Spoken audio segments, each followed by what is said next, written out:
This episode of Adventure Tech is brought to you by LiTime. In this video, we're going to be showing you how to connect non-Victron batteries to the Ekrano GX using LiTime's 12V 100Ah ComFlex Edition battery. Welcome back to Adventure Tech, where I do the research so you don't have to.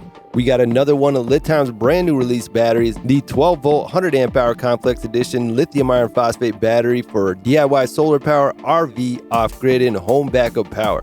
This one is compatible with the new Ekrano GX from Victron. In this video, I'll be unboxing, installing, and show you how to connect this non-Victron battery to the new Victron Ekrano GX power monitoring system. And if you're in a hurry and just looking for that discount, you can use the promo code AdventureTech to get an additional discount on top of the price right now for this new battery. Plus, it helps our channel at the same time, which we always appreciate. Use the links in the comments or the description to get right over to that deal.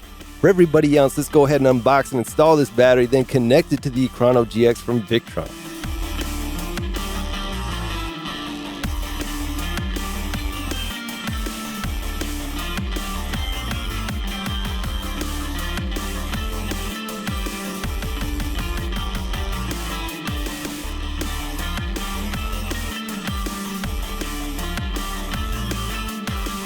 While installing the battery, I want to make sure to use proper torque settings on the bolt terminals. This is 100% required. You really shouldn't set up these systems without a torque wrench and a torque screwdriver on hand. Always use the parameters you find in your product manuals.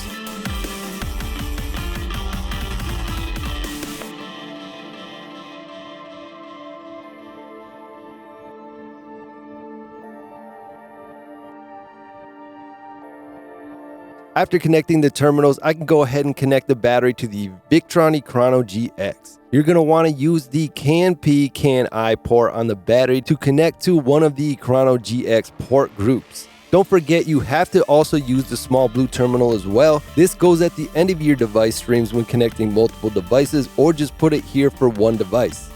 Once the Ekrano is connected, you can power up the battery, and you'll see it probably is not showing up on the Ekrano GX yet.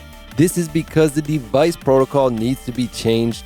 Go ahead and click Settings down on the bottom right hand corner of the screen, then click Services, then go ahead and click on the VE port group that you're using for the battery or product you plugged in. From here, you want to change the CAN bus profile.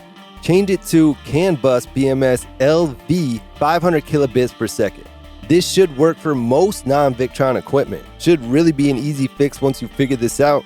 Once you have it connected, you can enjoy all the benefits of these amazing batteries from LiTime, like the Bluetooth 5.0 connectivity with real-time monitoring, plus all the benefits of having your new Ekrano GX keeping all your equipment in one display. LiTime is always moving in a great direction with their products. Highly recommend them for sure, and I've tested so many of their batteries. Always impressed with the quality and price. Feel free to use the links in the comments or the description if you want to get the new 12V 100Ah ComFlex Edition battery from LiTime. You know that it's going to work fine with the Ekrano GX. Use the promo code AdventureTech for an extra discount on that. Plus, it helps support our channel at the same time, which we always appreciate. We got some really great videos in the lineup, so make sure to subscribe for free by clicking that subscribe button. Plus, click that bell icon and you can be one of the first ones over here to check it out.